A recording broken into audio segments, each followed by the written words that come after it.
Bon, voyons voir du coup le vidéo club de James Gunn, sachant que voilà, James Gunn, moi, avis rapide sur James Gunn. En fait, moi, il y a un truc qui me dérange avec James Gunn, c'est que je trouve que les gens associent trop James Gunn à dire oui, c'est le pape, il a amené sa patte véritablement dans le MCU et comment il s'appelle, à part Taika Waititi, personne n'avait fait ça avant, etc. Et moi, je me dis, mais attendez, est-ce qu'il a vraiment emmené sa patte dans le MCU? Parce que en vrai, tu regardes les Gardiens de la Galaxie, tu peux pas deviner que le mec avant, il a fait Super. Super qui a une sorte de kick-ass un peu étrange. Là où, par exemple, Kick-Ass, du coup, le réalisateur Matthew Vaughn, quand tu vois Kingsman, quand tu vois le ton de Kingsman, tu comprends que c'est un prolongement de ce qu'il avait fait précédemment. Là où, je veux dire, quand tu regardes même les scénarios qu'avait fait James Gunn précédemment, que ce soit les films Scooby-Doo, mais aussi Lollipop Chainsaw de Suda 51, tu comprends pas comment ça se fait qu'il va pouvoir aller voir les Gardiens de la Galaxie et faire ce qu'il a fait avec les Gardiens de la Galaxie, où c'est quand même hein, il faut se le dire, hein, ça reste une structure pour les Gardiens qui est assez classique pour un Marvel, où c'est vraiment, ça reste un Marvel quoi globalement, et c'est quand même une ingérence des studios là-dedans. C'est vraiment absolument, enfin c'est totalement juste, c'est juste un film Marvel qui est bien fait, qui est très bien formaté. Moi, je trouve quand même que c'est la trilogie la plus intéressante chez Marvel et que c'est vraiment super, bien sûr. Mais je trouve que, ouais, The Suicide Squad, par exemple, enfin, ce qu'il a pu faire pour DC, pour le coup, colle beaucoup plus à ce qu'il a pu, apporter. Et oui, enfin, ces scénarios pour les deux films Scooby-Doo, pour le coup, ils sont vraiment, enfin, ils collent beaucoup plus à ce qu'il fait aujourd'hui avec Superman ou avec The Suicide Squad que ce qu'on peut voir avec les Gardiens de la Galaxie. Donc c'est pour ça que moi je trouve que dire que James Gunn c'est un des seuls qui a apporté sa patte. Alors, dire que c'est avec Taika Waititi un des seuls, je trouve ça dégueulasse parce que Taika Waititi, vraiment, il a pas du tout apporté sa patte. Je veux dire, Taika Waititi, moi j'ai vu What We Do in the Shadows, c'est pas du tout le même humour, c'est pas du tout la même patte, etc. C'est vraiment que dalle. Donc voilà. Kikas, c'est lui aussi. Non, Kikas, c'est Matthew Vaughn. Et Matthew Vaughn qui a fait ensuite les Kingsman, qui a fait X-Men First Class, tout ça. Et pour le coup, je pense qu'on peut se dire que Matthew Vaughn, quand il fait X-Men First Class, il ramène pas son style. Il est bon, c'est un excellent film, mais il ramène pas son style. Par contre, il le ramène dans Kingsman. Donc bon, ça là-dessus, c'est un autre choix, quoi. D'humour trash débile et des moments touchants. Mais même ça, je trouve que c'est pas un truc qu'on retrouve particulièrement. Enfin, je trouve pas non plus que ça soit de l'humour trash, les films des Gardiens de la Galaxie, quoi. Ni Superman, d'ailleurs. Hein. À la limite, The Suicide Squad, ça oui. Et puis oui, qu'il y ait des moments touchants, bon bah ça, j'ai envie de dire, c'est classique, quoi. C'est pas non plus... y a de l'humour trash et des personnages qui parlent. Voilà. Thor 3 c'est drôle, désolé. Ouais, mais c'est pas le même type d'humour du tout qu'avec ce qu'il a pu faire pour What We Do in the Shadows, quoi. Enfin, pour Vampire en toute intimité. La patte amenée de Taika Waititi, un mec qui fait des comédies, qui fait une autre comédie avec Thor. Bah oui, enfin c'est débile. Pour le coup, par exemple, ce qu'on a pu voir vite fait, parce qu'il n'est pas réel dessus, sur Ant-Man, il y a quelques petites séquences où on sent que c'est du Edgar Wright qui a écrit, quoi. Notamment les séquences où t'as, je crois que c'est Louis, qui raconte ce qui s'est passé et comment il a pu savoir des choses, etc. et qui re-raconte, etc. Ça là-dessus, on sent une petite patte Edgar Wright, quoi, qui est présente. Mais c'est une petite patte et ça reste un film Marvel classique également. Donc c'est pour ça que moi, dire que James Gunn, il a su imposer son style, etc. Est-ce qu'il avait déjà vraiment un style auparavant ? Et j'ai l'impression pour le coup que c'est beaucoup plus pertinent de l'analyser quand tu regardes ce qu'il peut faire avec Superman aujourd'hui, où il a vraiment les rênes de la chose et où il est maître complet de ce qu'il fait, qu'à l'époque avec les Gardiens de la Galaxie, quoi. C'est sûr, mais je veux trois quarts des autres Marvel. Je veux dire trois quarts des autres Marvel. Et c'est des drôles, mais ils résistent pas, bien sûr. Parmi les réels qui ont fait du super-héros, peut-être c'est Tim Burton qui a le plus imposé son style. Mais oui, Tim Burton, Snyder, pour le coup, ont beaucoup plus imposé leur style dans des films de super-héros que James Gunn ne l'a fait dans Les Gardiens de la Galaxie. Et c'est pas pour dire que James Gunn a été un tâcheron ou un truc du genre. Moi, je trouve que James Gunn, il a fait ce qu'il a pu. C'est juste que la machine Marvel a été beaucoup trop prenante à cette époque-là. Et il y a qu'à voir, par exemple, Mr. HS, tu mentionnes Sam Raimi. Il y a quand même aussi la patte Sam Raimi dans Spider-Man, elle a été très imprégnante, hein, bien sûr, sur Spider-Man, et très, très forte. Mais quand tu le vois dans Doctor Strange 2, tu sens qu'il est clairement limité dans ce qu'il fait. Tu sens qu'il est clairement en retrait, qu'il est plus entravé, quoi. Clairement. Oui, après, Rémi, évidemment, il a mis des séquences horreurs dans Spider-Man 2, bien sûr, bien sûr, bien sûr. Et il a très bien fait de le faire, évidemment. Mais il y a quand même ce truc où, pour moi, il y a ouais, Sam Raimi, Zack Snyder et Tim Burton, c'est vraiment la trilogie des gens qui ont vraiment apporté leurs pattes, et je pense pas que James Gunn rentre là-dedans. Hein. À voir un peu le futur du DCU, ça se trouve, il y a un réal qui va amener vraiment, enfin, qui va amener sa patte. Moi, j'ai envie de voir, peut-être un jour, je sais pas, un film de super-héros fait par Wes Anderson, fait par des gens qui ont des pattes vraiment très définies, et voir un peu comment ils se débrouillent, quoi. Donc bon. À voir en tout cas déjà si James Gunn est un tâcheron avec cette par Kiyoshi Kurosawa. Kiyoshi Kurosawa sur un film de super-héros, mazette, ce serait incroyable quoi. Après voilà, il y a des rêves, des rêves fiévreux parfois, des rêves mouillés qu'on peut se faire sur des trucs, mais est-ce que ça va si bien coller que ça quoi. Et je tiens à citer un autre réalisateur qui a amené sa patte sur un film de super-héros, c'était Ang Lee. Ang Lee quand il a fait son Hulk, il a quand même emmené une partie de sa patte avec lui. Alors il s'est adapté également au travail qu'il y avait, mais il y a quand même ce truc où il a emmené une partie de sa patte dessus, et où c'était au moins intéressant quoi. Au moins, alors je sais qu'il y a plein de gens qui sont moqués du Hulk de 2003 pour dire oui, Hulk qui regarde une fleur et qui pleure, etc. Moi je suis en mode mais justement c'est génial. Enfin voilà quoi, justement c'est absolument incroyable. Donc bon. Et aussi, oui, Del Toro avec la Hellboy, ça c'est vrai. Del Toro avec la Hellboy. Je cherchais quel film de super-héros il avait réalisé. Mais oui, tout à fait. Del Toro, Hellboy, il a vraiment super bien maîtrisé ces personnages-là. C'est sûr et certain. Mais c'est dur en fait d'emmener sa propre patte parce que bah, t'es vraiment replongé. Et Blade, oui, aussi, bien sûr. T'es vraiment constamment imbibé de ce qui se passe par les studios, quoi. Clairement. Clairement. Ah bah ça, Iman, ce serait un rêve mouillé. Mais bon, voyons voir si James Gunn est un tâcheron ou ne l'est pas. Let's say the store was burning and I needed to pick 3 movies. Je sais aussi que l'interview a pas mal tourné, j'ai vu quelques petits extraits tournés sur Twitter, etc. Sur certains des avis qu'il a pu avoir. Ouais, on va voir ça. Then I would definitely pick Kung Fu Hustle is the most perfect film ever made. I thought this was the John Cassavetes movie, and then I was very disappointed. She's a really talented director. I really like her. Did you put the shitty movies over here? We got Chris Pratt. He's an idiot. Oh, it's Comedy US. I see. Wow. Putain, oh, génial. Il est allé dans la catégorie comédie US et il a dit oh putain, vous avez mis tous les films de merde ici. Génial. And 2 is a classic film. It's one of the greatest movies ever made. Oh oui, tu es sur Twitter. Je sais, Paddington, c'est très bien, bien sûr. J'ai toujours pas regardé, moi, Paddington. Pour ça que j'ai le temps pour voir ça. Mais j'ai toujours pas regardé Paddington, c'est probablement très très bien. Putain, ça se voit que c'est un mec Terminally Online aussi, James Gunn. Il répond à tout le monde sur Twitter aussi. Genre, il est tout le temps là à répondre à des gens, etc. Oh, je sais que c'est probablement très bien, mais bon, c'est vraiment un mec un Twitter, quoi. Oh my gosh, Brotherhood of the Wolf. This is great. Oh my god. Classic film. It's one of the greatest movies ever made. Oh my gosh, Brotherhood of the Wolf. This is great. Oh my gosh, this is wow. Yeah. What you call it? New generation? Yeah. Oh, that's horrible. Au moins, là, il a raison. Je pense qu'on peut se le dire. Le sous-titre de Spider-Verse, New Generation, il est dégueulasse. Hein. Ça, vraiment, il est dégueulasse, quoi. Why did your country do this to us? Oh, vous avez fait pire. Et les États-Unis, hein, vous. Bref.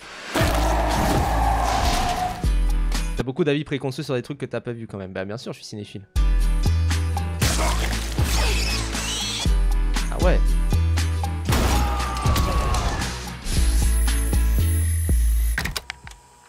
Welcome to GM Video. Thank you. This is actually one of the 2 last video stores in Paris. Wow. And just before we talk about the film you have chosen, I'd like to ask you what is your relationship with those kind of places in the US and more globally with the physical edition of films such as DVDs and Blu-rays? Well, first of all, you know, my childhood was spent, you know, in movie theaters. Ça, je rappelle toujours avec ce genre de format, un type vidéo club combiné, tout ça. C'est quand même une nouveauté hein, de pouvoir aller dans des vidéoclubs et de pouvoir louer des films sur... à l'époque, c'était sur cassette, aujourd'hui sur DVD, Blu-ray, tout ça. Et de pouvoir avoir vraiment des constats physiques quelque part. Hein. C'est quand même ce truc où d'avoir des supports physiques pour pouvoir voir des films et pouvoir les remater. Parce qu'à l'époque, pour aller voir des films, c'était uniquement au cinéma. Et moi, je me souviens, il y avait un cours de cinéma d'un de mes profs. qui était très chouette, où en fait il me disait, il montrait, c'était un cours dans le cadre de l'évolution des supports physiques à l'époque, etc. Et ça montrait du coup le laserdisc. Et ça disait le laserdisc, donc pour ceux qui ne connaîtraient pas, le laserdisc c'est ça, enfin voilà, laserdisc, c'est un très très gros disque, enfin voilà, très très gros à en prendre en main. Et il nous montrait ça. T'étais pas à l'AIS? Oui, tout à fait. Mais c'était pas là-bas que j'ai eu ce cours-là. Et en gros, donc du coup, il nous montrait ce truc-là. Il nous montrait, je crois, Star Wars épisode 5. Je sais plus exactement. Et il nous disait... et à un moment, il fait pause et il dit, vous savez, ça, c'est quelque chose qui est absolument unique parce qu'à l'époque, on pouvait pas faire pause. C'est-à-dire que même certains supports physiques, on pouvait pas faire pause une fois que c'était lancé. On ne pouvait pas. Et donc ça là-dessus, il y avait vraiment ce truc où aujourd'hui, on a de la chance pour pouvoir analyser les films qui sortent au cinéma. On peut les revoir plus tard en VOD, en format numérique, en format sur les plateformes, etc. On a une multitude de choix pour pouvoir voir les films, les analyser, les revoir juste une scène ou deux en piochant, etc. Mais à l'époque, il fallait juste aller au cinéma, te coltiner le trajet et y aller quoi. Et aujourd'hui on peut regarder des films frame par frame, étape par étape, etc. quoi. C'est ça qui est fou. Donc c'est peut-être ce qui a contribué à la popularité des séries télé. Ouais aussi c'est parce qu'elles étaient disponibles quoi. C'est quand même ce truc là. But also in the video store. So these are the best memories that I have, really, were the promise of seeing a good movie and the hours spent agonizing over what film to choose in a video store was, you know, was fun, or arguing. Moi, j'étais allé dans des vidéoclubs aussi à l'époque et tout. Je m'étais payé un lecteur VHS avec un joggle image, et ben, putain, je sais pas tout ce que ça veut dire, bien sûr, mais oui. With your friends or your girlfriend. Moi, j'avais connu vite fait au début les cassettes parce que mes parents ont acheté un lecteur DVD assez tardivement et du coup, on était encore sur cassette. Mais oui, les cassettes à l'époque, c'était quelque chose quoi. Or whatever. And I still love my physical media, my Blu-rays and my DVDs. Mentor, t'es en 2000, bah, j'ai connu les cassettes, les gens. Genre vraiment, hein. And you have much greater control over the way the picture. Genre, j'avais regardé. Moi, je me souviens, anecdote personnelle, c'est que mes parents m'avaient raconté ça. En tout cas, ils m'avaient dit que j'avais tellement regardé Toy Story 2, je crois, quand j'étais plus jeune, que j'avais rayé la cassette. Parce que j'avais trop regardé Toy Story 2. Et du coup, la cassette, elle avait pas supporté ça. Is viewed. So if you get a Blu-ray of one of my movies, we've looked carefully at the color and everything about the movie. And in streaming, you know less what you're going to get. Yeah, okay. So maybe we can start just behind you because there is the action section, and I know you like a lot of movies. I like Asian film, not only Asian action films, but Asian films in general. So you know when I started coming of age, I guess in my teens, I fell in love, especially initially with Hong Kong action cinema. They were able to shoot action. C'est un bon. Way that wasn't being done in the U.S. not until after Matrix or anywhere else in the world. And they were able to tell stories that were just crazier. There was no rules, and I loved that. I especially loved a lot of like categories. Et à l'époque, on s'échangeait des cassettes pour les copier. Tout à fait. Parce que toutes mes cassettes Pixar sont maintenant. Moi, je les avais retrouvées un moment dans le garage de mes darons. C'était rigolo. Je connais l'époque des VHS, le nouveau Karate Kid, le petit Bouddha et un documentaire de mon père sur le VHS et le communisme. Bah oui. 3, you know. Oh oui, putain, les catégories 3, hein. Putain. Well, Hong Kong films, which were the unrated ones, and they just let anything happen. And so I had sadly a bootleg collection of about 400 or 500 Hong Kong action films. There was a place near me in New York, but it was because I couldn't get them myself. So I did pay money for them. They were expensive. But yeah, I see some of my favorite movies here. I mean, this is Kung Fu Hustle. Crazy Kung Fu here? Yeah, it's just... Ah, Stephen Chow. Bon, déjà, premier film dont il part, c'est Stephen Chow. Classique. Déjà c'est un bon. Hein. Kung Fu Hustle is, to me, a complete and utter masterpiece. It might be the most perfect film ever made by a filmmaker named Stephen Chow out of Hong Kong. It is slapstick, it's comedy, it's dramatic. Oui, on est d'accord, voilà, parce que Stephen Chow, c'est aussi Shaolin Soccer. Pour ceux qui ne connaîtraient pas, un petit peu qui ne placeraient pas, Stephen Chow, c'est aussi Shaolin Soccer. Et Shaolin Soccer, je pense qu'on peut dire tous que c'est un immense chef-d'œuvre, hein, bien sûr. Je sais pas si t'as vu, mais Jean-Pierre Putters, le créateur de Mad Movies, qui est mort. Mais non, putain, dommage. RIP, hein, bien sûr, RIP, hein, évidemment. Mais oui, en tout cas, Stephen Chow, bon, bah, je pense qu'on a tous vu, Shaolin Soccer. Shaolin Soccer, c'est un banger absolu. Moi, je trouve que c'est un film. À chaque minute, j'ai envie de le revoir. Chaque minute qui passe, j'ai envie de le revoir. Donc bon, voilà. En tout cas, c'est quand j'étais petit, je ne disais pas Kung Fu seul, mais Gang des hanches. Et ben, super. It's emotional, it's moving, and really some of the most, lovely action sequences ever of all. C'est quand même ce truc qui différencie particulièrement Stephen Chow, hein, c'est ce truc où les scènes d'action, en fait, mêler les scènes d'action avec le drame et le côté personnel de la chose et le côté très intimiste, ça il est trop fort quoi. Time outside of Spider-Verse, it's really fantastic. Putain, Spider-Verse, il a voulu dire le 1 et ça a mis le 2 dans les sous-titres. Bref. We have Villainess here. Villainess is by my friend, Director J. And the reason I'm friends with him is because I had to befriend him because I rip him off so much. So he shoots action unlike anybody else. He created a whole new style of shooting action when he made this movie, which was it wasn't that long ago. It was just a few years old. And if you see my movies, it's taking a lot of stuff Director J does. If you wonder why my action is so much better from The Suicide Squad and Guardians 3 and Superman, it's because of what I learned from Director J, who's incredible. C'est vrai qu'il y a eu un step-up aussi assez radical depuis The Suicide Squad sur les scènes d'action de la part de James Gunn. Parce que avant c'était classique, mais je pense qu'il y avait ce côté où il laissait faire Marvel quoi, quelque part il laissait faire les prods de Marvel et les chorégraphes de Marvel qui sont bons mais qui sont ok quoi. Et là c'est vrai qu'il y a eu un petit step up dans sa patte, et pour le coup c'est là aussi qu'il signe plus particulièrement sa patte évolutive là-dessus, sur le côté où typiquement il y a des scènes dans Superman où tu sens qu'il s'est inspiré aussi des Gardiens de la Galaxie, de ce qu'il a pu faire précédemment. Is it true that particularly before each shoot, you show this film to your GPs and camera operators like for inspiration? Well, when I got Villainess on DVD, I watched it and then I instantly watched it again. And I showed it to Henry Bram, my camera operator, and then we show it to, my DP and camera operator, and we show it to all our other camera operators. There's a certain thing that Director J does with the way that he uses a lot of times smaller cameras. We have small camera rigs where we can move close to the camera and then around, and then constantly circling and moving around. I really like the way he shoots action. C'est vrai que ça se voit aussi parce que sa caméra elle est très dynamique à James Gunn, mais sans en faire trop. Enfin, il y a vraiment ce côté où c'est très précis également. C'est pas non plus MGS5, j'ai envie de dire. Enfin, il y a vraiment ce côté où c'est très pertinent son utilisation de la caméra et du mouvement en fait constant qu'il peut avoir. C'est pour ça qu'il y a un côté très comic books aussi qui colle particulièrement à ce qu'il fait, hein, bien sûr. You got Godzilla Minus One is one of my favorite movies from the past couple years. Très bon choix. Cet extrait-là, j'avais vu tourner aussi sur Twitter par rapport à Godzilla Minus One en mode peut-être qu'il va, parce qu'il me semble qu'il a rencontré récemment Takashi Yamazaki et du coup ça dit oui alors ça se trouve il va tourner des trucs pour DC etc. Parce qu'il y a des rumeurs comme quoi le DCU il risque d'y avoir quand même des gros réals et pas des tâcherons. Mais bon, à voir un petit peu. Hein. And that's just very simply because of the mix of really treating these human beings like human beings while taking an iconic character like Godzilla. It was something I actually thought of while I was making Superman because it's not so dissimilar from that. It's taking this iconic character but really treating all these people with dignity and making the most important story. Oui, il a rencontré Ryan Coogler. Alors, je crois que Ryan Coogler, il a dit qu'en soi, il l'avait rencontré mais bien avant la sortie de Black Panther ou un truc du genre. Donc, je suis pas sûr et certain. Mais en tout cas, voilà, il y avait des rumeurs comme quoi Guadagnino allait réaliser un des films, etc.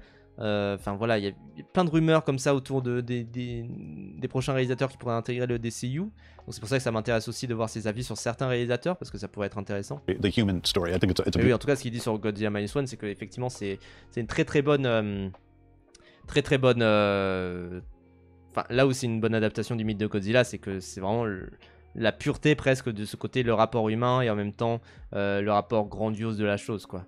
Le truc bigger than life, vraiment c'est très bien dosé à ce niveau-là et c'est en fait c'est le rapport d'échelle particulièrement entre les deux quoi, j'ai envie de dire. Et c'est ce rapport où c'est l'ingéniosité humaine qui arrive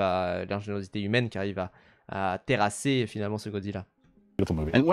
Sa stratégie, ça a l'air juste de vouloir faire des bons films en fait, tout à fait. Your fascination for kaiju come from?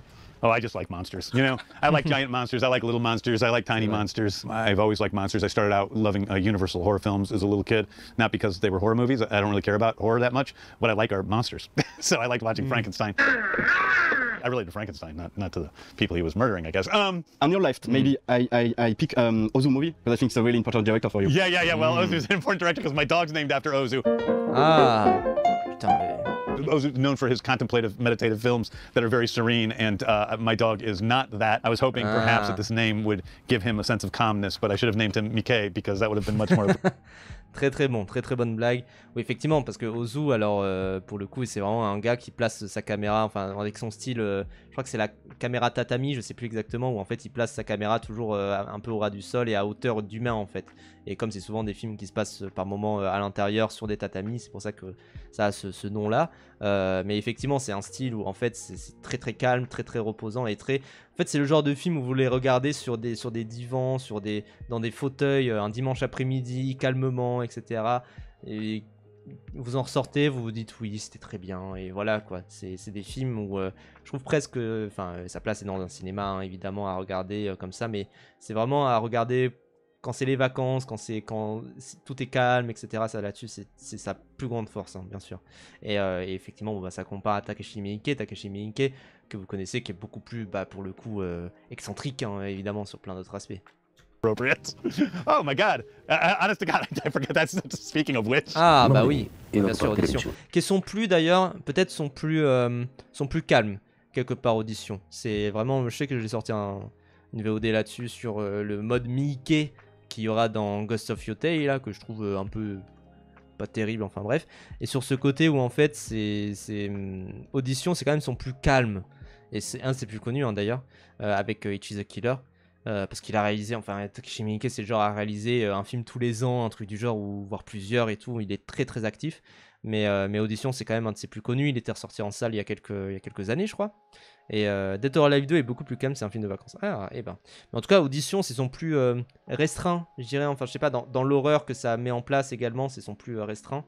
Et c'est là aussi, c'est de là que surgit l'horreur, hein. C'est-à-dire que vraiment, enfin pour moi c'est ces 20 minutes de fin, surtout Audition, qui m'ont marqué. Où je n'arrivais pas à regarder l'écran, quoi, bien sûr. One of my favorite movies of all time, Audition. You know, Miike has made many movies. Many of them are very different from each other. Many of them are very extreme, and there's a lot of really good ones. But I think Audition's probably my favorite. Old Boy is another South Korean film that I love a lot. Ah oui, classique, évidemment, classique. Moi donc Song Soo, les samouraïs ne se battent pas et me passent l'entièreté du jeu à discuter. Mais oui, et c'est flou. De toute façon, il a fait tellement de films que c'est difficile de mettre dans une case. Oui, c'est pour ça que ça aurait été un bon choix pour un nom de chien un petit peu tapageur, c'est sûr. Mais oui, Old Boy, bon bah évidemment, il faut le citer. Hein, probably the most famous film of these films here. John Woo, of course, you know, that was one of the guys who made me, I think, initially fall in love with Hong Kong cinema, was seeing The Killer and Hard Boiled. Right. Those were some of the first ones. Got so many great directors here.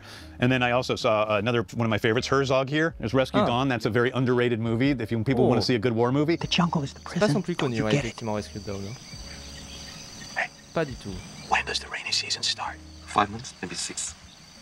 Okay. J'espère qu'il va parler quand même de son passif de réalisateur de documentaires à Herzog, parce que c'est quand même là où il brille, hein, évidemment, Herzog, parce que alors il est excellent quand il réalise de la fiction.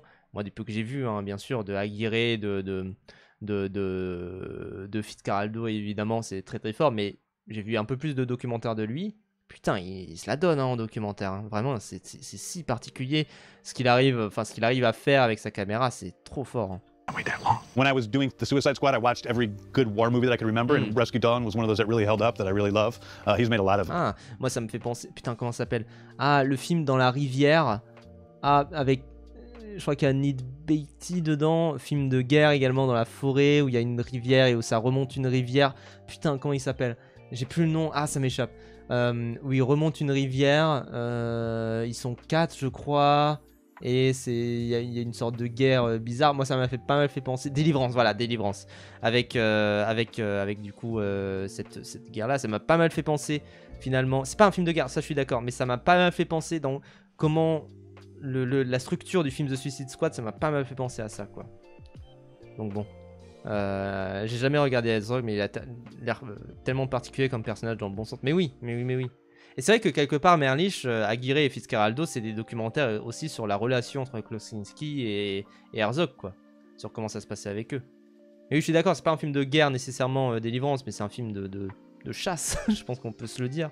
Mais c'est un film, ça m'a pas mal fait penser à la structure de The Suicide Squad, particulièrement au début, dans la forêt. Je sais que ça m'a... De John Boorman, ça, je crois. Mais oui. Of great movies. And on your right, you chose also a Swedish film, I think? Oh, it's great. So this is Together by Lukas Moodysson. Lukas Moodysson is actually one of my favorite directors. Oh. He directed this. He directed another movie that's called Fucking Amal, also known as Show Me Love, which I like just as much. It's about two high school girls who fall in love, basically, in Amal, a place that's not known for their openness, I guess. And then Together is about this film about a commune, and his sister comes, and it's all kind of post-dogma stuff. It's very grounded, very realistic, very down to earth, very naturalistic. It's so funny because you look at these different things that I like. There's Kung Fu Hustle, so stylized and big, but Together, it's almost like a documentary. I really. Ah oui, ça c'est pour dire, regardez, j'aime pas que les films blockbusters un peu gaze. J'aime de tout. Do love. Et c'est très bien, bien sûr. Both kinds of those movies, but there is something about that grounded style of cinema that really speaks to me, whether it's French New Wave or the early British realist films or all these things that really present life as if it is life itself. And Moodyson's maybe the best at that. Oh, okay. I love Flow. Je connaissais pas du tout. Oh, Flow, trop bien. Flow, meilleur film de son année, meilleur film de l'année dernière, moi je trouve. C'est incroyable, Flow. J'ai adoré, enfin j'ai pleuré, voilà. Et incroyable, trop bien. Flow's a beautiful movie, that's a beautiful film. Dès que je vois un chat, je pense à Flow. Companions, a movie. Ok, il a juste dit, oh c'est bien. I really like a lot from last year. Ah, je l'ai vu ça, enfin je l'ai vu vite fait, en mode j'ai vu un rip en passant les scènes qui me faisaient chier, j'ai mis 10 minutes. Et putain, c'était vraiment gaze quoi, putain, les films, bref. Il n'y a pas que du goût, hein, parce que vraiment c'était gaze quoi, le truc, enfin le format du film, enfin je sais pas, il n'y a pas de... En fait, il n'y a pas d'envie de voir les personnages continuer, bref. C'est vraiment juste un film à acteurs un peu gaze, un peu médiocre, mid. Ça serait sorti sur Netflix, on l'aurait tous oublié. It's one of my favorite movies. Well, this Paddington I haven't seen, but Paddington 2 is a classic film. It's one of the greatest movies ever made. Paddington! Oh no! Paddington! No! People think that I'm being ironic when I say that. I am not. I am absolutely telling the truth. Ah oui, c'est la blague sur Twitter. Okay, well this is quite possibly my favorite movie of all time, The Long Goodbye. I really need a ride. Where do you want me to take it? Tijuana. Tijuana? Robert Altman, faudra vraiment que je me fasse un jour une partie de sa filmo parce que je crois que j'ai rien vu de lui. Je sais qu'il faut que je vois MASH, je sais qu'il faut que je vois certains de ses films et tout, mais il faut vraiment que je me mette dans le train Richard Altman parce que apparemment c'est un des réalisateurs ricains les plus iconiques, les plus importants aussi. Faudra vraiment que je rentre dans son train, mais c'est compliqué quoi. C'est compliqué d'avoir du temps. C'est fort Altman, j'ai vu 3 films. Bah oui, mais faudra au moins que j'en vois quelques-uns, je pense. Tijuana now? Yeah. A Robert Altman film starring Elliot Gould based on... Shortcut surtout, ouais. Apparemment, enfin, il y a plein de films qu'il faut que je mate de lui. Je sais qu'il y en a un qui est cité dans le bouquin de Toré, je sais plus lequel c'est, mais il faudra que je mate. The Chandler novel, but in a very modern way. It's in the 70s. Oh boy, the way Altman shoots this movie is like nothing else. It really is a lot like Moodysson, but so controlled and so beautiful, and yet also very handheld and grounded. And it's just a beautiful movie about an alienated guy. What else do we have here? Many movies I like. I like Bad Taste. I mean, these early Peter Jackson. Oui, Bad Taste pour le coup. Alors, pour un type qui a... Alors, on parlait d'adaptation, etc., d'adaptation de comics, de gens qui ont su amener leur style. Comment tu peux penser, quand tu vois le Peter Jackson de Bad Taste, qui va faire ensuite Le Seigneur des Anneaux, quoi. Genre vraiment, je ne comprends pas hein, vraiment comment c'est possible, quoi. Comment c'est possible de voir ça. Alors évidemment, il a fait Fantôme contre Fantôme, je crois, précédemment. Donc tu vois à peu près, évidemment, ce côté-là. Mais waouh, c'est dur, quoi. Je veux dire, Bad Taste, c'est vraiment... même Sam Raimi n'a pas fait aussi radical dans l'approche punk bizarre de la chose, quoi. C'est vraiment fauché à mort, c'est pas possible, quoi. Ou Kitano Comédien, mais oui, tu regardes Kitano Comédien, tu penses pas qu'il va faire ses films. Movies were so great. Henry Portrait of Serial Killer is a movie that made me sick for days upon seeing it for the first time. Wow. But it starred an actor by the name of Michael Rooker, who it's been my price to pay for my success is that I have to put this guy in all of my movies. C'est vrai qu'il est partout. Superbad's a great movie. Ouais, c'est bien. Ah oui, c'est cool, c'est très très cool en vrai, super grave. Okay, your total is $96.59. Superbad is by a director who I really love by the name of Greg Mottola, who has done a lot of movies that I like, and I've liked him since I was very young, and he's directing on season 2 of Peacemaker. He's a great guy, and he's the best director we've... c'est pas mal ça qui réalise sur Peacemaker. Moi, j'ai pas regardé, mais au moins c'est là, quoi. We've ever had on Peacemaker. Bob and Carol and Ted Now. I was talking to my assistant Michael about this today. This is one of my favorite all-time movies, and in fact, there's a, if you look, there's a... J'ai l'impression que tous les films, c'est parmi ses films préférés. A long interview scene in Superman between the two characters where they're talking for, 12 minutes. Superman, Miss Lane. Meilleure scène pour moi, meilleure scène du film d'ailleurs. Cette scène-là, c'est vraiment la scène la plus touchante, la plus belle, qui dit beaucoup de choses. Et je trouve que c'est la meilleure scène vraiment du film. Et c'est vraiment, j'avais même pas capté qu'elle durait 12 minutes. Mais vraiment, elle est entraînante et je trouve qu'elle balance très très bien les cartes pour comprendre ce Superman. Et je trouve qu'elle définit le personnage de Superman en 12 minutes comme ça. Juste de dialogue, juste de personnages qui parlent. Je trouve qu'il y a un côté en plus très...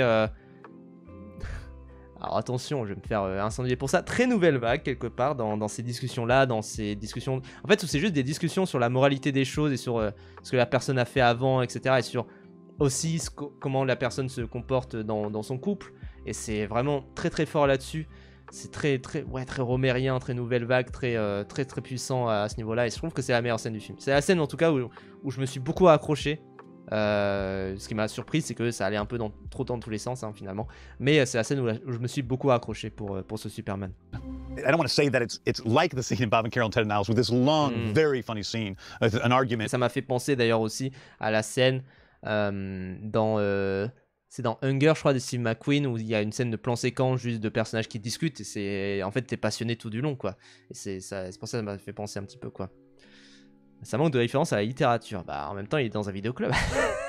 Between Elliot Gould and Diane Cannon, that is just a wonderful relationship scene. But I think you'll agree with me that if he hadn't told her, there'd be no problem. There'd be no problem if he hadn't done it, if he hadn't cheated. But the whole movie is spectacular and sadly not well remembered today. Not many people. Michael, who's a huge movie fan, has never seen it. And Bob and Carol is also a film that has been unanimously praised for the quality of its dialogue. So I wanted to ask you, do you find writing dialogue the most difficult part of writing a screenplay? No, writing dialogue for me is the most fun part of writing a screenplay. The most difficult part for me of writing a screenplay is really the plotting. You know, making sure that everything comes together. That's the puzzle part of it. The dialogue for me, I don't want to say it's easy, but it kind of naturally flows. If I'm coming from an emotional place with the story, if I'm coming from a true place with that, then it all follows and all works. Non, côté nouvelle vague. Ah oui. Together. This is. C'est vrai, c'est sûr. Pearl. Et il va dire qu'il a découvert David Corenswet dans ce film. Moi aussi, je l'ai découvert dans ce film-là, et je crois que j'ai vu Pearl un peu après l'annonce de David Corenswet en Superman, et du coup, j'étais un peu attentif à son jeu, et je me suis dit, ah oui, c'est lui Superman. Bon, et en fait, il est génial dans Superman. You're scaring me, Pearl. Okay? I wish you the best luck with your audition. So this is by a filmmaker by the name of Ty West, a very talented guy who also I happen to be friendly with. And so I actually was watching this movie, which is great. It's a great movie. Alors, c'est le meilleur de la trilogie de Ty West, et il est bien. C'est quand même ce truc où il est bien, il est sympa. C'est le meilleur de sa trilogie, donc X, Pearl et Maxine. Mais c'est pas sans tomber par terre de rire, quoi. Genre, c'est pas tomber par terre d'époustoufler, d'être époustouflé, quoi. Enfin, vraiment, je trouve que c'est pas génial. Je trouve que Ty West, on en a fait tout un plat pendant des années de lui, avec sa trilogie à la con qu'il a mis 4 ans à sortir. Alors qu'en vrai, faut se calmer, quoi. Je préfère X. Je comprends les gens qui préfèrent X, mais moi, perso, je préfère Pearl.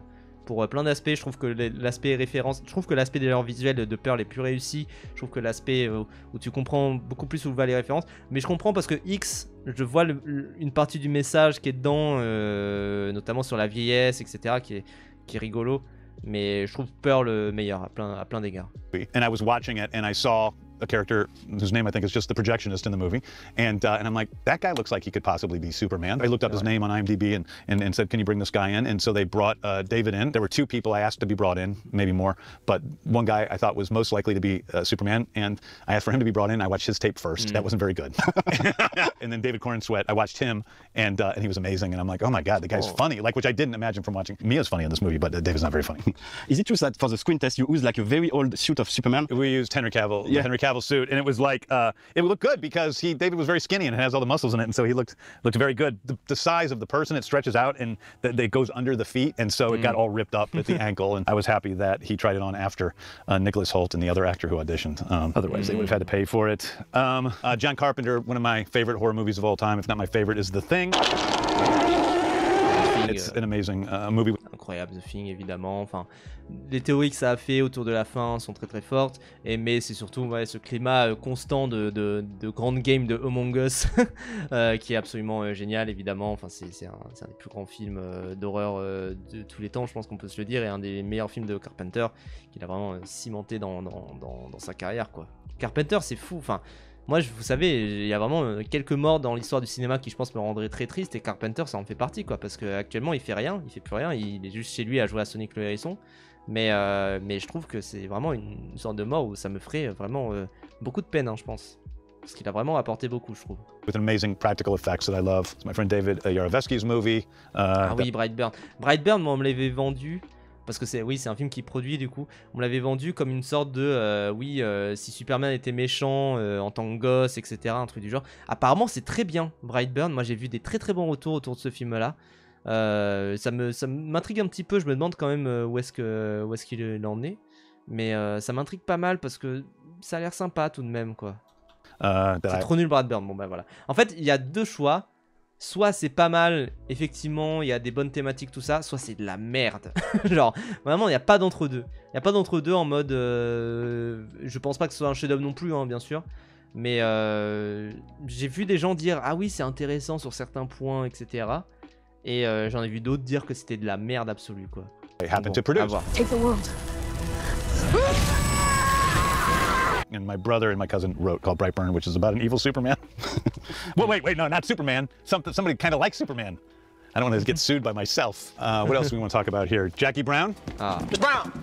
C'est raté, Brightburn. Hi, Detective Mark Dargis, LAPD. Can I ask what you have in that bag? The usual stuff, you know. I'm a flight attendant for Cabo Air. Ils sont plus campy presque Tarantino. Ouais, voilà, là c'est l'avis de prouveur de c'est son meilleur film parce que c'est le moins connu. Jackie Brown is the best Quentin Tarantino film. At least it's my favorite film. I don't know if they're our best of anything, but it's my favorite Quentin Tarantino film. I watch it at least once a year, and really love this movie quite a lot. And it's perfect. I think that's what I like about it. Although pas vu, il est sur Arte, hein, bien sûr, il est sur Arte. Pulp Fiction is just an incredible film. The highs are so high. There's a couple of little bit more weirder parts, but this is like perfect. It's just step by step by step. And speaking of perfect, it's one of the most perfect films of all time. Jaws. I think this movie speaks to me especially. C'est 50 ans de Jaws d'ailleurs en ce moment, enfin des Dents de la Mer en ce moment. Because I love the golden age of 70s American cinema. I love that grounded, natural feeling to those movies, to movies like, The Godfather and Thomas Crown Affair, and starting with the Bonnie and Clyde and then going through Jaws, really, which was the crossover between that 70s grounded area film and then the spectacle. Alors d'ailleurs, le film qui a un peu enterré le nouvel Hollywood à bien des égards parce que c'était un des premiers blockbusters. Je crois qu'il y avait un truc en mode, on m'avait expliqué ça en cours d'histoire du cinéma, en mode c'était un film qui était dans comment il était sorti. En fait, ce qui s'était passé, c'est que c'était un des premiers films qui était sorti partout sur le territoire états-unien en même temps. Je crois que c'est un truc du genre. Et c'est un truc comme ça où en fait c'est pour ça que ça a été particulièrement une révolution, hein, ces Dents de la Mer. C'est parce qu'il était sorti vraiment de partout et que voilà quoi. Mais en tout cas c'est un des films qui a enterré un peu définitivement le nouvel Hollywood parce que ça a été un gros carton et que ça a montré que le public voulait aussi pas mal des blockbusters quoi. Et des films, comme il dit, à grand spectacle, quoi. Which started with Jaws, and it is both, which is why I think it's such an important film. It is both grounded, and it's a spectacle film, and then everything got ruined after that. Let's see, I'm seeing all these other little movies. Iron Man, I think that, we were talking today, Peter Safran and I were talking, what's really the best superhero movie? Now, I think it's Into the Spider-Verse is the best superhero movie ever made. Look, man, you gotta teach me how to do Spider-Man stuff. Calme-toi un petit peu, quoi. D'où le nom de blockbuster, les gens faisaient là que le nom des blocs aux États-Unis. Oui, tout à fait. Et aussi l'échec, évidemment, des Portes du Paradis, hein, ça bien sûr. C'est deux trucs, c'est l'échec de Sorcerer, donc le convoi de la peur, et l'échec des Portes du Paradis, évidemment. Évidemment. Not gonna be able to help. But in terms of live-action superhero movies, it just might be Iron Man. Faut le dire vite, ça, parce que alors moi Iron Man, je trouve que c'est vraiment un chef-d'œuvre, je trouve que c'est vraiment un super film et je trouve que c'est un des films les plus intéressants du MCU et que c'est un excellent point de départ et c'est pour ça quelque part que le MCU a eu du profond succès, c'est parce que le point de départ Iron Man était très puissant. Alors je pense RRR il le met pas dedans, mais je pense que oui effectivement, enfin voilà, si tu mets RRR dans des films de super-héros il est au top. Mais t'as quand même ce truc où Iron Man, il y a à la fois bon, alors il a un peu vieilli au niveau des messages, là je dis ça parce que c'est la scène avec les Arabes, mais il a un peu vieilli au niveau des messages, mais il y a quand même ce truc où d'un point de vue de la construction entre les personnages, de la construction du monde, de la construction de cet univers, de la construction aussi méta construction avec Robert Downey Jr. évidemment, en fait tout ce qu'il a fait précédemment, c'est très puissant, c'est très fort. Et de ce côté évidemment je veux arrêter de produire des armes, etc. Enfin il y a ce côté sur l'interventionnisme également des États-Unis qui est très fort, mais qui est un peu rongé par des messages un peu contradictoires par moment. Mais ça reste un super film et ça reste un film vraiment à voir. Ne serait-ce que, en fait, je trouve qu'il y a notamment un très très bon méchant d'ailleurs avec Obadiah Stane, qui a vraiment ce côté très, comment dire, très, ce côté quand tu vois des films de super-héros pendant un temps, des histoires de super-héros où c'est souvent le héros principal mais en plus puissant quoi, enfin voilà, un truc du genre. Et c'est ouais, premier film du MCU, oui, bien sûr. It's funny that you are like in the place Jon Favreau was like 20 years ago. So how do you feel about the vertiginous task, and what do you think are the key elements in creating a shared coherent cinematic universe? Well, it's a lot different. I mean, first of all, you know, they were trying out something at Marvel and didn't know if it was going to work. And if Iron Man came out and worked a little or worked, you know, they didn't really know. I think that was a strength, that they were just trying to make one good movie. That's important. And I think that... C'est ça un peu la force aussi du Iron Man, c'est qu'en fait à l'époque, bon certes ils avaient ce projet d'univers partagé, mais ils se disaient en vrai si ça foire, bon bah au pire on capoute tout. Et puis voilà, il y avait des caméos, mais tout, enfin il y avait un caméo à la fin, tout ça, mais tout comme, vous savez, il y avait un caméo à la fin du film Green Lantern. Qui teasait potentiellement des suites, etc. Sauf que ça s'est jamais fait parce que ça a été un four. Et donc il y a quand même ce truc où ils voulaient quand même effectivement faire un bon film, un film qui se contient et qui donne la promesse aux gens de voilà ça sera quoi le MCU, etc. Moi je trouve qu'il y a plein de trucs qui sont regrettables, notamment dans ce que ça commence à construire le MCU. Et ce qui est un peu regrettable, c'est notamment ce côté de... Et c'est pour ça quelque part que je trouve Iron Man particulièrement bien fait comparé aux autres, c'est ce côté de refuser les identités secrètes. Et c'est ce côté de refuser ce truc et c'est la force aussi de ce Iron Man, c'est ce côté où en fait c'est deux personnages qui se construisent conjointement, donc Iron Man et Tony Stark qui se reconstruisent conjointement, mêlés à leur trauma personnel et individuel, et mêlés à ce fait d'avoir une identité secrète en tant qu'Iron Man, etc.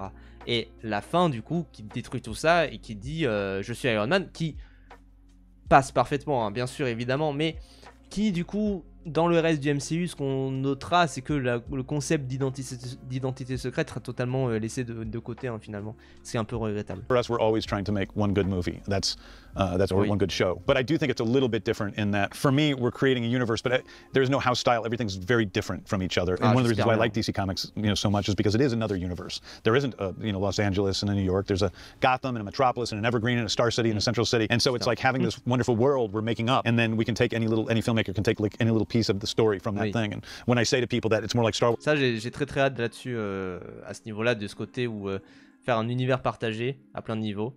Le bon, la brute et le truand au ciné ce soir au lieu des feux d'artifice. Bon choix d'après vous, oui, évidemment. Mais en gros, oui, c'est un truc où j'ai beaucoup d'attentes autour de ce DCU. C'est ce côté où effectivement, comment dire, il y a quand même ce truc où si ça explore en fait un univers partagé, mais où chaque film a son univers personnel, là je suis vraiment convaincu. C'est pour ça que pour moi, faudrait quand même qu'il fasse rejoindre l'univers de Matt Reeves avec son The Batman, avec cet univers partagé DCU, parce que pour moi ça pourrait parfaitement coller. Il y a vraiment ce côté où ça pourrait vraiment excellemment coller, et où je vois pas quelle limitation il y aurait. J'ai vu qu'il y avait plein de gens qui débattaient d'aspects, etc. Je suis en mode, en vrai, je vois pas pourquoi ça serait si implausible entre guillemets, et pourquoi il y aurait des problèmes même de ton, etc. Je vois de plus en plus de propagande autour de ça, autour du fait que ça pourrait bien coller, et je trouve que ça serait le cas, parce que en fait ça montrerait une forte diversité dans le DCU qui serait vraiment très puissant, quoi. Le film d'horreur sur Girl d'Argir, c'est pour moi ce qui va me convaincre ou non s'il respecte ce genre là. Oui, voilà, c'est ça, faut voir un petit peu comment ça va faire, parce que c'était aussi un peu le jeu bizarre que voulait nous faire le MCU pendant un temps, hein. C'est-à-dire qu'il se disait, oui alors Doctor Strange 2 c'était un peu un film d'horreur, mais ça restait un film du MCU. Oui alors Captain America 2 c'était un peu un thriller politique, mais ça restait quand même un film du MCU. Enfin voilà, il y a plein de trucs du genre où en fait ça restait des films du MCU tout de même, quoi. On va être honnête. In the MCU, and that's the reason. Not because it's tonally like Star Wars, and not because the projects are going to be as tonally similar as Star Wars. Truth is, it's really like DC Comics, where in the comics, you know, you have radically different styles. Whether you're reading All-Star Superman, or The Long Halloween, or Frank Miller's Dark Knight, or Watchmen, they're all DC characters that are connected, but the style is, you know, according to the very. Ma théorie, c'est qu'il a cité All-Star Superman parce que c'est plus ou moins le Superman qu'il essaye d'adapter avec Superman ici, sur quelques aspects, tout ça, ça ok. Mais il a cité ensuite un long Halloween, et la théorie qu'il y a autour de The Batman 2, c'est que ça serait un long Halloween. Ça serait une adaptation d'un long Halloween. Donc je pense qu'il est un peu en train de donner des balles, parce que en fait, ce qu'il a toujours dit James Gunn, je pense quand même qu'il a le pouvoir là-dessus, mais ce qu'il a toujours dit James Gunn, c'est quand même ce truc où il veut laisser le choix à Matt Reeves sur si l'univers de The Batman qu'il a construit rejoint le DCU ou pas. Il veut lui laisser ce choix-là, etc. Ok, ça d'accord, je comprends. Mais je pense quand même qu'il a un petit peu envie qu'il rejoigne son univers. Parce que je crois que j'ai vu un autre extrait où ça parle de Matt Reeves, hein, évidemment. Mais donc je pense qu'il essaye un peu de mettre des balles pour lui dire « Mais quand même, Matt, viens, on est bien, on est tranquille, on est bien quand même. » Enfin voilà. Je pense quand même qu'il y a de ça. Artists that are doing it, writers and artists, and in that case, and in our case, screenwriters and directors. And so that's one of the things we're trying to do is really give people the freedom to create their own style and have fun in the sandbox. And the only rule is that it needs to be unique, and it needs to be there needs to be a reason for it to exist. It can't just be filling the hole because there's never been a Lobo movie. We're making a Lobo movie. You know, just because we need a sequel, we're making a sequel, and we're just never going to do that. The screenplay always has to be finished first. Oui. What else do we got? Ça c'est quand même la règle. I thought this was the John Cassavetes movie, and then I was very disappointed. Sorry. Oh yeah, go to the other side. Okay, great. So just behind you, there is the TV series section. Oh, that's a lot of my friends. So there's, yes, this is Rachel Brosnahan. She starred in The Marvelous Mrs. Maisel. Joel is my husband of 4 years, and C'est tonight bien he ça ou left. pas? Je sais pas, il y en a qui l'ont vu ou pas, la fabuleuse Madame Maisel? Moi j'ai eu des bons retours vite fait par moment en mode ouais quand même c'est vraiment cool. Mais je sais pas ce que ça vaut, apparemment c'est bien. Je sais pas ce que ça vaut. Thank you very much. Something people don't know was that I really loved The Marvelous Mrs. Maisel. And it was at a time when I was going through a rough patch in life, and I've never in my adult life written a person a fan letter, but I knew Amy Sherman Palladino, and I wrote her a fan letter telling her how much I liked the show, and my life kind of sucked, and I was really happy to have this season of Marvelous Mrs. Maisel to tune into, and I loved Rachel, and Amy, you know, likes that. She keeps that letter in her desk, and she, when she heard that I was considering hiring Rachel Brosnahan for Lois Lane, she wrote me the longest. Excellente Lois Lane hein, d'ailleurs, excellente Lois Lane dans... Je trouve la meilleure des Lois Lane qui ait jamais pu être à l'écran. Enfin, il y a vraiment pas de débat parce que généralement le portrait des Lois Lane à l'écran dans les Superman sont très très mauvais, hein, bien sûr. L'époque du cancel Twitter, j'ai l'impression. Ouais, peut-être c'est ça en vrai. Mais les Lois Lane qui étaient à l'écran n'étaient jamais vraiment pertinentes. Mais là-dessus, au moins, c'est une vraie Lois Lane qui se laisse pas faire, etc. C'est vraiment très très fort. Letter about how I would never ever regret hiring Rachel Brosnahan, and boy was she wrong. No, I'm kidding. I love it. Like she's so right. Rachel is just she's pro from start to finish. We got Chris Pratt, Parks and Rec. Ah oui. C'est vrai qu'à la base il a commencé comme ça et maintenant il fait des films sérieux à la con, en mode où il joue un militaire constamment. Oh là là, il joue dans quoi? The Electric State, là, la pire des merdes sorties sur Netflix là. He's an idiot. Nathan Fillion in Firefly, he's also a bigger idiot. Ah oui. Millie Alcock in House of the Dragon, who's playing our Supergirl. What else we got? Oh my gosh, this is... C'est vrai qu'il allait beaucoup piocher dans les séries, hein, finalement, pour avoir ses acteurs, mais ça colle bien, quoi. Oh, yeah, wow. Oh, wow. Okay, well, Once Upon a Time in the West. Ah. Oh là là. I'm a huge Sergio Leone and Ennio Morricone, the composer fans. Ennio is that's where I got the idea that, you know, we write the score ahead of time and we play it on set when we film, and that was... Oh, très très beau ça, très très bon. Parce que ça, c'est un truc, pour le coup, je trouve que ça se fait pas assez de juste vraiment penser la musique avant de tourner les images, parce que généralement, en fait, la musique, ça devient du remplissage bizarre qu'il y a au montage, quoi. Et je trouve ça vraiment pertinent d'avoir la musique qui joue pendant pour te mettre dans l'ambiance et tout, parce que c'est un vrai truc quand même où ça perturbe en fait, ça te met vraiment dans un ton. Et je trouve que c'est un aspect qui est très réussi d'ailleurs dans ce Superman de James Gunn, c'est la musique quelque part. Et ça là-dessus, moi je trouve qu'on peut regretter beaucoup de choses dans ce qu'a fait James Gunn, mais pour le coup l'implémentation de la musique, comment il a mis la musique en place, etc.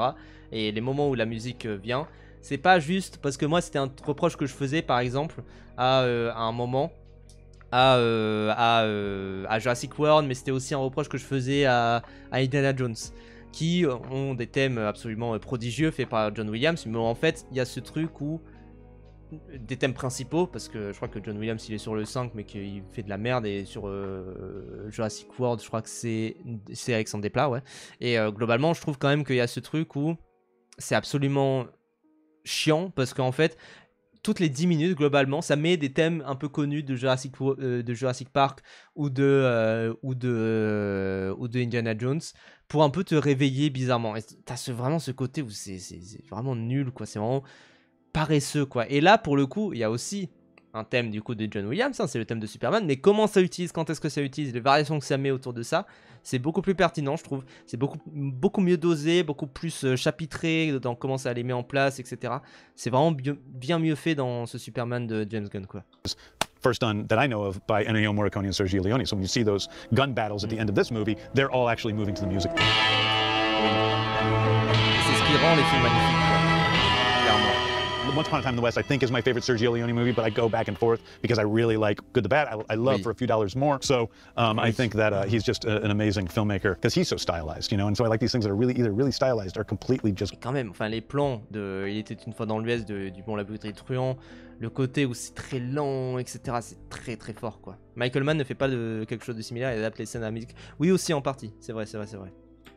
Grounded. Another one of my favorite filmmakers is Preston Sturges. Preston Sturges is really, in a lot of ways, America's premier writer-director. He is the guy that wrote and directed many, many films. Fast-paced, fun comedies. This is one about Eddie Bracken, who's a guy who is, not in the war, and he comes home and everyone believes he's in the war, and so he kind of lets them believe that. And it's c'est un peu comme la série avec Laure Calamy là récemment.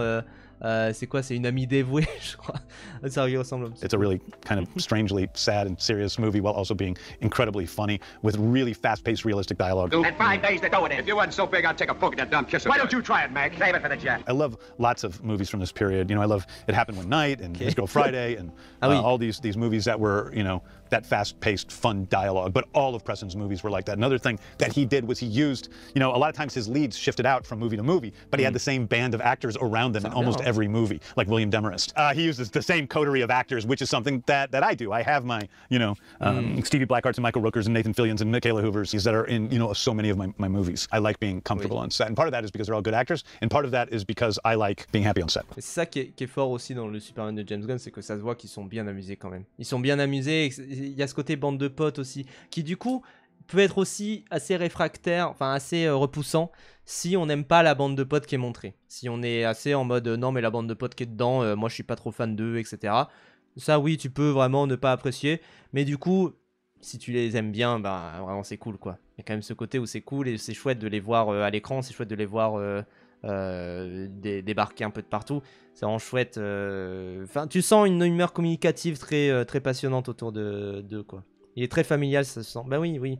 Et d'ailleurs, enfin, c'est quand même ce truc où il s'est inspiré de sa propre histoire, de sa propre famille pour parler de son film, tout ça. Donc c'est vraiment très fort. Eternal Sunshine of the Spotless Mind is a perfect movie. Just. Plus de superlatifs la prochaine fois, James Gunn quand même, hein, vraiment. Hein. I've never felt that before. It is beautiful, it is magical, and I really love everything about this movie. Everyone's seen this. Yeah. This movie is not forgotten. Everyone remembers Eternal Sunshine, but they forget Bob and Carol and Ted Nellis, and they should remember both. And they should also remember Jackie Brown. Jackie Brown actually gets screwed a little bit because people just talk about Pulp Fiction and Reservoir Dogs. What is looking at? Did you put the shitty movies over here? Is that oh, it's Comedy US, I see. Wow.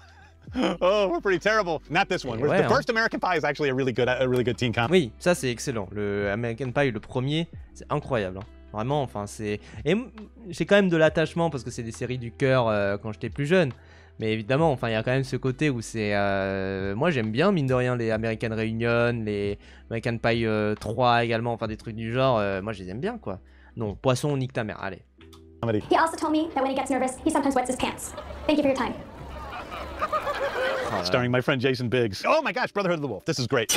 Ah, le Pacte des loups. Quel film stylé quand même.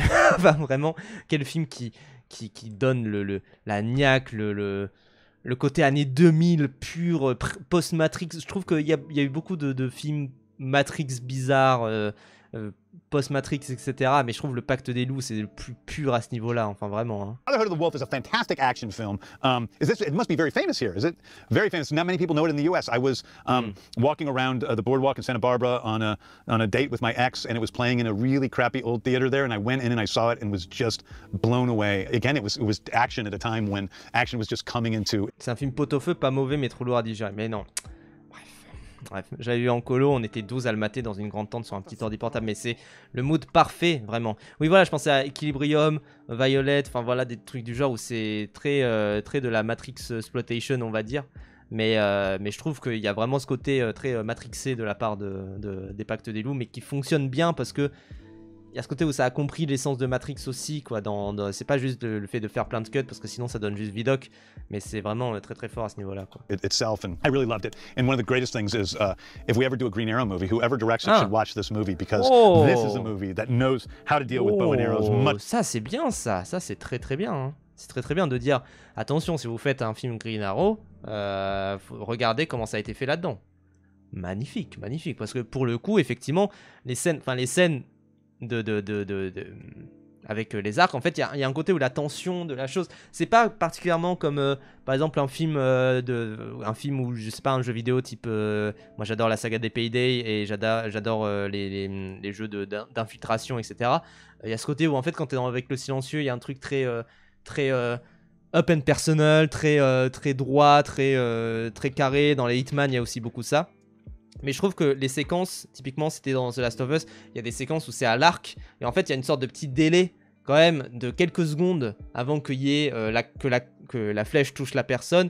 Il faut aussi un peu calculer la distance, tout ça, et donc forcément ça donne un truc beaucoup plus cinématographique qui est plus intéressant. Donc je trouve que le choix de se dire, si vous faites un film Green Arrow à un moment donné, regardez le Pacte des Loups, c'est très intéressant cinématographiquement parce qu'il y a quand même ce côté où effectivement les scènes dans le Pacte des Loups, il y a une tension là-dessus, il y a un côté plus lent et en même temps comment ça gère cette lenteur et ce rythme qui est vraiment super chouette. Donc je trouve que c'est un très bon conseil que de dire regardez le Pacte des Loups parce que ça gère super bien cet aspect-là de comment gérer justement le fait de tirer à l'arc, quoi. Parce que c'est pas juste un truc qui va être très lent. En fait, faut pas gérer l'arc comme si c'était une arme à feu comme une autre et puis basta. Non, il faut gérer l'arc pour ce qu'il est, c'est-à-dire un arc. Et donc il faut mettre du temps avant de le faire. Et c'est pour ça que moi la série Hawkeye elle m'avait un petit peu déçu. C'est-à-dire que Hawkeye finalement le tir à l'arc était géré comme une arme à feu parmi tant d'autres. Et puis basta, quoi. Mais non, sauf que ça serait une arbalète, c'est pas un arc. Donc bon. Too much better than any movie ever, superhero or not. And Christoph Gans, who directs this movie, worked with Jim Henson Creature Shop for it. And I know you are trying to make a dynamic duo movie using like animated puppet technology. Yeah, we are. Yeah, the dynamic duo is by a company called Swaybox. They're putting it together, and then it was and Matt Reeves and I are producing that with Peter Safran, and it's this incredible technology that mixes puppetry and animation. Ça c'était ultra impressionnant. C'est du coup le film Dynamic Duo, je sais plus qui ça concernera et tout, mais ça va mixer vraiment ce truc de marionnettisme, etc. Enfin c'est magnifique. Et ça, de ce que j'ai compris, en fait c'est une marionnette, mais où il y a une sorte de filtre qui est mis par dessus. Par image de synthèse, etc. Enfin, c'est vraiment, ça a l'air très très badant, très beau et tout. And CGI, in a way, when you're watching it, you don't know what you're watching. And the action's incredible. This movie is groundbreaking. It's a beautiful, beautiful movie. And I think, again, a sign of what we want to do with DC is just take big... C'est quoi le nom? C'est Dynamic Duo et le studio, c'est Swaybox. SWAY espace BOX. Wings with new types of technology, new types of storytelling, and try to do the best we can. Plus de films de marionnette, oui. And to, you know, people got to go to the movies. And the thing that's happened over the past few years is the movies have become just very much as unrisky as possible. And the truth is, I think if people go to the movies, you have to take some risks. That doesn't mean not using famous IP like Superman or Spider-Man or whatever, but it does mean, you know, taking some risks and taking some big swings about the stuff you're trying c'est Dick Grayson et Jason Todd. Trying to do. Otherwise, people are just going to get bored. And then more importantly than that, even much more importantly, is that they finish the screenplays. Oui. Because all big movies are going into production these days without having finished the screenplays. And it's horrifying because that's not how you tell a story. C'est horrible, c'est vraiment. There needs to be a beginning, a middle, the end, and you don't know the beginning of your movie unless you know the ending of the movie. Like how do you even do that? We have one last section for you, James, if you want. Oh, okay, great. I mean, is this what you call it? Yeah. New generation. Oh, that's horrible. Quel nom de con, vraiment. Why did your country do this to us? This is Spider-Man Into the Spider-Verse, which I think is probably one of the greatest animated films of all time. Definitely. Là, il a raison, par contre. Up there with the best of Pixar and everything, and also probably the greatest superhero movie of all time, I think. Il a raison. Là-dessus, les superlatifs ne sont pas démérités. Just think. Je trouve que c'est le dernier film, peut-être, récent, où il y a eu une grosse claque, quoi. Vraiment, enfin, où il y a eu une grosse claque de se dire, ok, là, je sens que ce film-là, il va changer beaucoup de choses. Et ça a été le cas, hein. D'ailleurs, les suceurs de Spider-Verse à fond, ils ont vraiment pullulé. Mais je sens que c'était un des derniers films récemment où je me suis dit, putain, là, là-dessus, il y a une claque, quoi. Bon, entre-temps, il y a eu le Covid, il y a eu plein de trucs, etc. Mais waouh. C'est vrai qu'il se désintègre avec la fois de... C'est enfin 1.5, hein, pourtant ça va. Hein. It's beautiful, it's emotional, and artistic, and it's everything that you want out of a movie. It doesn't matter that it's a superhero movie or not. It's beautiful. Some people could say that the best movie is actually The Incredibles by Brad Bird, and something that I think you two share, it's your attraction to like reuniting the member of a dysfunctional family in like The Guardians, The Suicide Squad, or even The Justice Gang. Yeah, I think so. I mean, I think that... Je préfère lui ou la suite. Le premier m'a foutu plus une grosse claque, mais après voilà, c'est choisir entre 24 carats, enfin voilà, des trucs magnifiques et d'autres trucs magnifiques quoi. C'est magnifique les deux. Donc vraiment Arkane et Spider-Verse, grosse influence sur l'animation, mais oui. Et quelque part je pense que Spider-Verse, Arkane, je sais pas comment ça se serait passé sans Spider-Verse quoi. Genre vraiment, enfin c'est... Bref, il y a quand même ce truc où effectivement c'est... Là où je suis d'accord par contre, c'est que effectivement... Pardon, je voulais regarder ce qu'il en dit. Family, in like The Guardians, The Suicide Squad, or even The Justice Gang. Yeah, I think so. I mean, I think that, well, but aren't we all dysfunctional families? I mean, I think that's the truth of it all is, I think almost all families besides the Kents, he's the only non-dysfunctional family, or Mom, Pop Kent, who really got their stuff together. You know, listen, I think I come from a family with 6 children in 7 years. We're very, very close, my brothers and sisters and I. But when I was raised, there was just constant chatter going on all the time. Like it was constant talking and laughing, and and I just think that I bring that into movies. We all bring our backgrounds into movies we make, and I think I bring the life that I had with my brothers and my sister to my films, and it just manifests. Dire qu'on va devoir attendre une éternité pour la suite. Mais oui, pour moi, Spider-Verse là, en vrai, ce qui est un peu dur aussi, c'est pour ça que je préfère le 1 particulièrement, c'est que le 2 finit trop en cliffhanger bizarre que. J'ai trop hâte pour la suite, évidemment. Je trouve que la suite, j'ai super hâte. Mais oui, en tout cas, je trouve qu'il y a ce truc où... En tout cas, ça a été une telle influence, quoi. Vraiment, enfin, c'est fou. Et je trouve que c'est vraiment un moment où je me souviens, je suis sorti de la salle. J'étais tout jeune hein, à l'époque. Enfin, voilà, j'avais peut-être 18 ans. Mais je me suis dit, ok, là, par contre, j'ai vu un truc qui va, je pense, changer les choses. Donc voilà. Itself in different ways. Hey, we got Scooby-Doo. Qui prennent leur temps, mais à skip la plein de croches. Mais oui, enfin, ça de toute façon, c'est mieux de l'animation, malheureusement. That's how I got my start. Yeah, not this. Oh, well, we got the Florida Project. That's I love his movies. Why did he say I was going to another family? He's just gonna go live with the family just for a little while. Sean's movies, Have you seen Anora? Annie. Yeah. Will you marry me? Honora's my favorite movie of past. I think I just said this about another movie, about Godzilla -1. But okay, since Godzilla -1, Honora's my favorite. No, I think Honora's my favorite movie of the past. I don't know. I rank things all the time, and it's totally nonsense because I'm ça se voit. Constantly changing things. But I love to rank and list stuff, so that's my own issue. I was wondering if, in any chance, you have seen this one. I have. And I like it, but I much prefer The Revenge, her first movie, which is also my favorite movie from the past few years. Oui, Revenge, par contre, c'est vraiment bien supérieur à The Substance. Hein. Ça, je suis d'accord, tout à fait. Quand même ce truc où c'est pourquoi il parle pas plus de Scooby-Doo, mais je pense qu'il a un peu honte. J'ai vu une interview récemment de lui qui parlait de Lollipop Chainsaw. Par contre, j'ai vu une interview de lui qui parlait de Lollipop Chainsaw parce qu'il a scénarisé le jeu, et en fait où il répond aux accusations de sexisme autour du jeu, etc., où il dit en vrai je trouve qu'il y a un côté puritain, bizarre autour de Lollipop Chainsaw et des accusations et des critiques qu'on peut avoir autour de Lollipop Chainsaw. Moi, la vérité, j'ai essayé vraiment de faire un personnage de femme forte, en fait, inspiré des personnages de femmes fortes que j'ai pu voir dans le passé, etc. Enfin, vraiment très très intéressant sa vision des choses. Mais oui, je suis d'accord avec lui par contre par rapport à Coralie Farja. Je trouve que Revenge est bien meilleur que The Substance. Revenge, il y a vraiment un côté où déjà le message il est plus clair, meilleur. Enfin, il y a vraiment un truc où c'est beaucoup plus... mieux fait quoi, même thématiquement, et comment en fait on ne sait jamais ce qui va se passer sur la suite, etc. Enfin vraiment super quoi. À ce côté inattendu aussi, alors que The Substance en fait il dure 2 heures, mais il y a un côté où on sait exactement ce qui va se passer un petit peu quoi. Donc bon, c'est la méta, le Lollipop Chainsaw et Bayonetta, on a encore les débats, mais oui c'est pour ça, enfin moi je revois ce qu'il disait sur le Lollipop Chainsaw, j'adore hein, vraiment. So it was my favorite movie until Godzilla -1 came out, and then Godzilla -1 was my favorite until was like, oh, Nora. That's now I'll try to remain consistent. That's canon. Really, do you have The Revenge here? Have you ever seen that movie? Yeah, of course. I love that. That movie's amazing. It's really messed up. It's scene, you know? I know.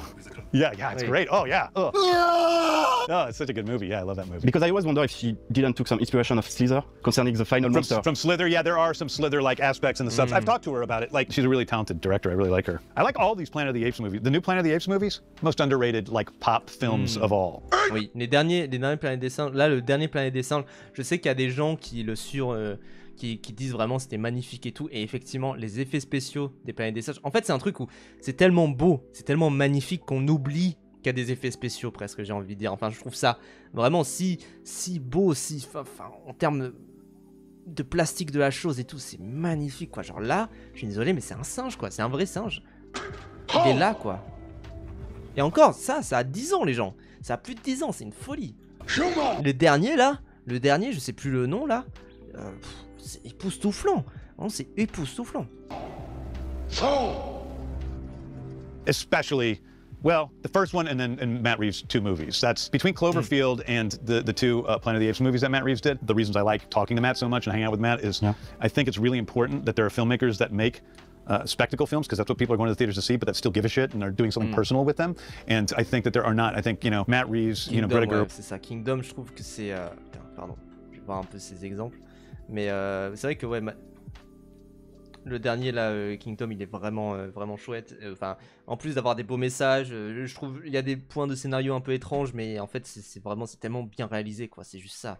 C'est tellement beau, constamment. Enfin, c'est magnifique quoi. With them, and I think that there are not. I think, you know, Matt Reeves, you know, Greta Gerwig, Ryan Coogler. They're some of the few people that. Il y a un sneak dedans, frauduleux. They're doing that, and so I really have always respected him for. Je sais pas si ça serait les 3 réalisateurs que j'aurais pris pour représenter ça. Pour moi, il y a plus James Cameron, tu vois. James Cameron, il y a vraiment ce côté où c'est vraiment un réalisateur très puissant à ce niveau-là, dans le côté ramener des gens. Je pense, mine de rien, que Christopher McQuarrie, on pourrait le mettre également. Enfin, il y a plein de réals comme ça, et George Miller, évidemment, où ils font des blockbusters, mais ils ont vraiment quelque chose à foutre de faire des blockbusters, quoi. For that. I can't stop looking around your store, because it's just like, I really just want to go through here. If you could pick, like, I don't know, 3 films from here, what would it be with you? 3 films that I've seen. Oh, not. You know, the truth is, I don't know about the movies Les traces sur Warner, c'est pour ça qu'ils hésitent.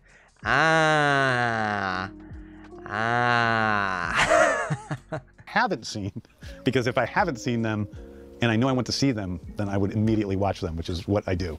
But 3, let's say the store was burning, and I needed to pick 3 movies, then I would definitely pick Long Goodbye. That one's for sure. That one's coming.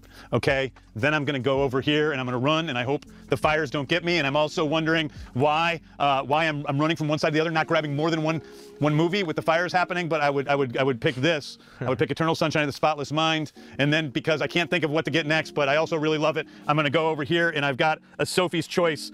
But if Sophie had triplets instead of 2 kids, between Jaws and Jackie Brown and Bob and Carol, and I'm going to grab Bob and Carol, I'm going to go out. Now I'm out. I'll see you guys. I'm taking these with me. Bravo. Bon bah très bon, c'est pas un tâcheron ce gars quand même. C'est pas un tâcheron ce type, enfin on peut se le dire, il a de la culture de cette façon. Il y a quand même ce truc où à chaque fois les vidéoclubs, moi je sais que le vidéoclub qui m'avait un peu surpris, c'était le vidéoclub de Danny Boone. Où en fait ce qu'il disait et tout, c'était vraiment, tu te disais putain mais il a de la culture hein, vraiment. Enfin, il a vraiment de la culture. Et il y a quand même ce truc où c'est assez choquant, et c'est pour ça que c'est vraiment super chouette de voir ce genre de format là. Moi je trouve que quand même c'est un des meilleurs formats pour parler cinéma vidéo club, parce que bah déjà c'est des réalisateurs, vraiment clairement c'est des réalisateurs, c'est des excellents réalisateurs qui viennent souvent, et même quand c'est des réalisateurs qu'on n'aime pas trop, il y a quand même des trucs à en dire. Je vois juste sur le côté, Nicolas Winding Refn est de retour dans notre vidéo club. Vu les souvenirs que j'avais de la première fois qu'il était là, j'ai un peu des doutes, mais voilà, en tout cas tant mieux qu'il soit revenu. Et voilà, et très bon vidéoclub de la part de James Gunn. Tu n'es pas un tâcheron, ça va, tu as de la culture, bravo à toi.